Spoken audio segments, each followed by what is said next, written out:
नमस्कार साथियों, स्वागत है आप सभी का हमारे चैनल रोजगार विद आशीष में। और साथियों, जैसा कि आपको पता है कि सीटेट 2022 का नोटिफिकेशन जो कि जारी हो चुका है और उसके फॉर्म भी लगातार भरे जा रहे हैं। तो इसी के बीच में काफ़ी लोगों के क्वेश्चन थे कि सीटेट को लेकर के कोई एक वीडियो बनाओ। तो उसी से रिलेटेड हमने एक वीडियो बनाया है कि सीटेट को की तैयारी कैसे करें और सीटेट को किस तरीके से हम पास कर सकें। तो तैयारी करने के सबसे बेस्ट तरीके लेकर के हम आए हैं काफ़ी विश्लेषण करने के बाद। और पास होने की इस ट्रिक को फॉलो कीजिए और पास होने की गारंटी है। केवल ये 6 बातें को आप मानकर चलिए और 120 प्लस स्कोर करने का ये शानदार तरीका है। और बेस्ट स्कोर आप कैसे कर पाएंगे, तो इसी को लेकर साथियों चलिए बढ़ते हैं अपने पहले टिप्स की तरफ। तो साथियों, हम लोग पहले टिप्स की तरफ पहुंच चुके हैं।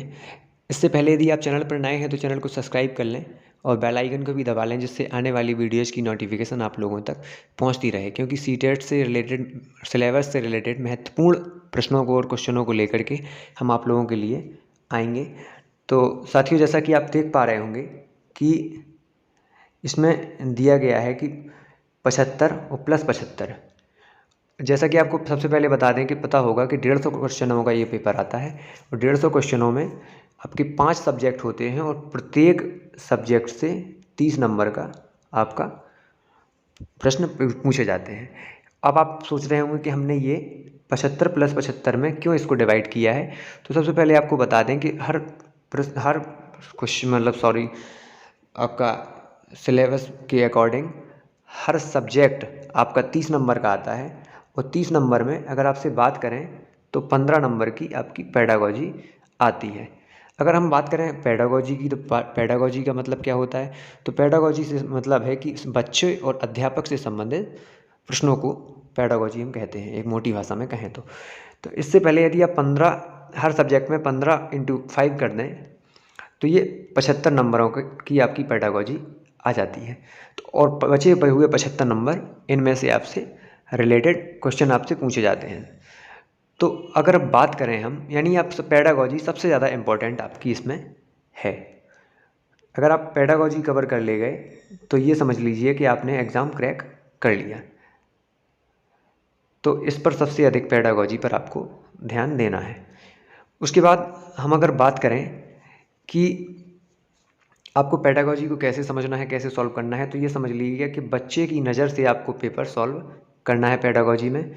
और उसमें अगर कहीं भी दिया जाए कि बच्चे को दंड देना या कठोर कार्रवाई करना, तो ये आपको इसमें कतई नहीं करना है। क्योंकि अगर आपने इसमें बच्चे को दंड दे दिया साथियों, तो ये समझ लीजिए कि पेपर ने आपको दंड दे दिया।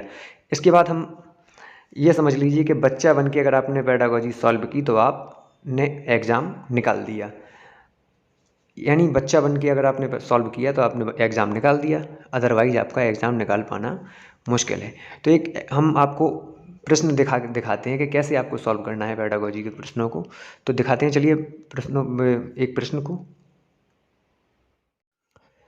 और साथियों, एक बात और बहुत याद रखने योग्य है कि आपको कभी भी सीटेट में एग्ज़ाम पेपर सॉल्व करते समय आपको कभी भी नेगेटिव में उत्तर बहुत बाई चांस 1-8% देना होता है। हमेशा एक सकारात्मक सोच के साथ आपको आंसर देने की कोशिश करना है। जैसे प्रश्न नंबर 11 एक के बताएं हम कि यदि शिक्षक कक्षा में एक छात्र को समस्यात्मक बालक के रूप में पाता है तो उसे बच्चे के साथ क्या करना चाहिए। तो बच्चे को दंड देना चाहिए। जैसा कि हमने बताया कि ये तो कतई नहीं होगा, कि दंड तो कहीं देना ही नहीं है। इसके बाद बच्चे को नज़रअंदाज करना चाहिए, ये भी नहीं होगा। बच्चे को परामर्श देना चाहिए, बिल्कुल सही बात है। या तत्काल घर वापस भेज देना चाहिए, तो ये बिल्कुल गलत है। इसी तरीके से आप जैसे बच्चे को परामर्श देना चाहिए, इसी तरीके के हम लोग को पॉजिटिव आंसर हमेशा सीटेट में देना है। तो साथियों, बढ़ते हैं नेक्स्ट अपने ट्रिक की तरफ। तो साथियों, अब दूसरी ट्रिक ये है कि सबसे बड़ा ऑप्शन देखना है आपको। जो भी बड़ा ऑप्शन उत्तर में आपका दिया गया होगा, पॉजिटिव आंसर, तो 100% सटीक विश्लेषण अधिकतर यही है। और ये 99% ये देखा गया है कि ये बिल्कुल सटीक आंसर वही होता है जो सबसे बड़ा आपका ऑप्शन दिया गया हो। ये आपको दिखाते हैं एक नेक्स्ट प्रश्न में कि किस तरीके से हम देखेंगे कि एग्ज़ाम में अगर जल्दबाजी है तो ये आपके पास एक ऑप्शन है और ये आप देख सकते हैं। देखिए अगले दिखाते हैं आपको एक प्रश्न के दौरान। जैसा कि साथियों ये आप प्रश्न देख रहे होंगे कि जनसंचार माध्यम समाजीकरण का एक महत्वपूर्ण माध्यम बनता जा रहा है। नीचे दिए गए कथनों में से कौन सा सबसे उपयुक्त कथन है? तो उसमें आप देखेंगे कि अगर आपको एग्ज़ाम में जल्दी है, टाइम समय कम बचा है और यदि आप देख पा रहे होंगे कि इसमें सबसे बड़ा आंसर आपको कौन दिख रहा है, तो जैसे कि ऑप्शन नंबर इसमें 3 है कि जनसंचार माध्यमों की पहुंच बढ़ रही है और जनसंचार माध्यम अभिवृत्तियों, मूल्यों और विश्वासों को प्रभावित करता है। तो ये साथियों यही आंसर आपका सही हो जाएगा। और ये हरदम ऐसा नहीं हो सकता कि हरदम भी सही हो, लेकिन 99% ये बड़े लिखे हुए ये बड़े वाक्य आपके बिल्कुल ऑप्शन सही इसका होता है। साथियों बढ़ते हैं, ये बात भी आपको याद रखना है और बढ़ते हैं नेक्स्ट ट्रिक की तरफ। और साथियों नंबर 3 पर ये ट्रिक ये है आपकी कि 2 चीज़ों के थ्रू आपको सोचना है, नकारात्मक और सकारात्मक।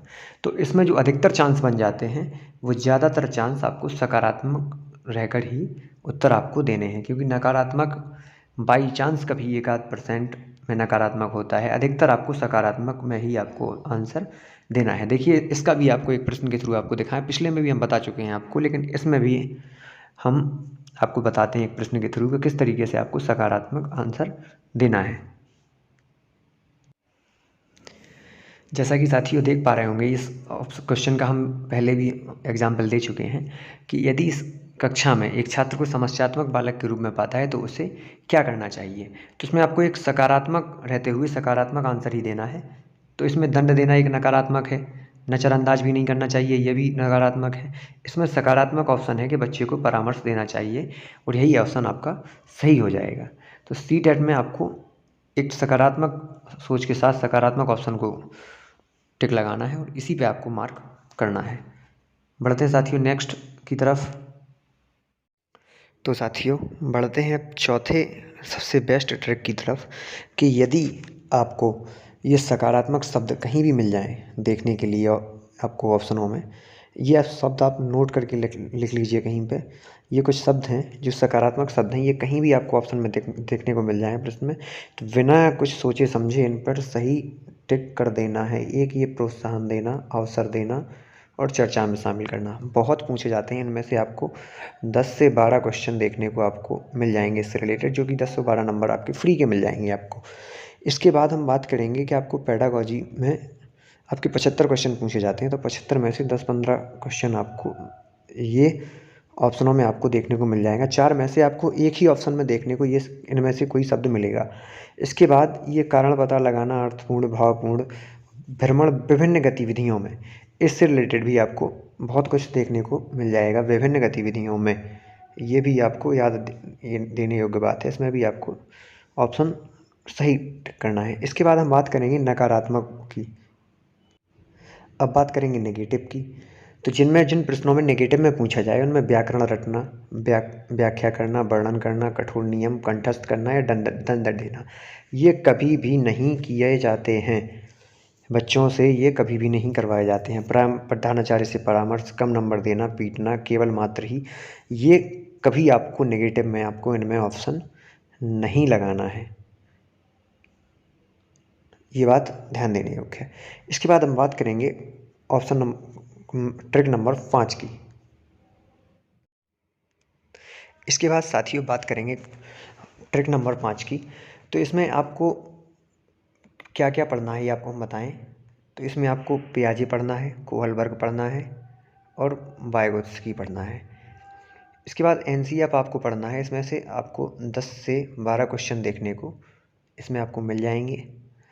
इसके बाद आपको मूल्यांकन पढ़ना है, साथ ही मूल्यांकन पढ़ना है, बुद्धि पढ़ना है।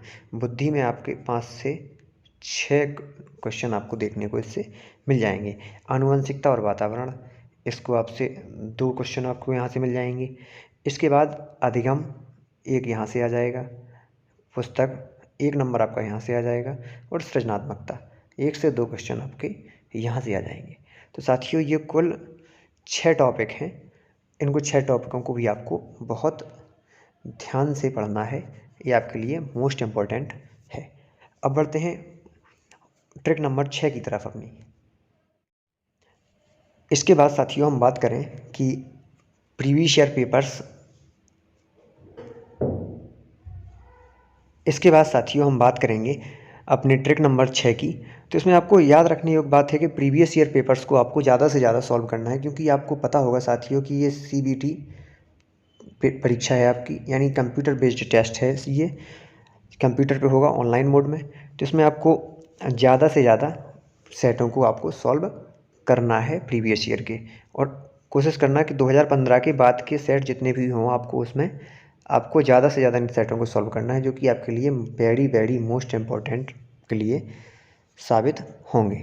तो साथियों ये थे आज के कुछ महत्वपूर्ण टॉपिक जो कि आपको याद रखने योग्य बातें हैं ये, और ये ट्रिकें थी इससे। और तो साथियों आप चैनल पर अगर आपको पसंद आई हो तो चैनल को सब्सक्राइब कर लें, जिससे आने वाली वीडियोज़ की नोटिफिकेशन आप लोगों तक पहुंचती रहे, और इससे रिलेटेड जो भी हमसे होगा उसकी वीडियोज़ हम लेकर आएंगे आपके बीच में। साथियों मिलते हैं एक नेक्स्ट वीडियो के साथ, अपडेट के साथ। जब तक के लिए नमस्कार, जय हिंद।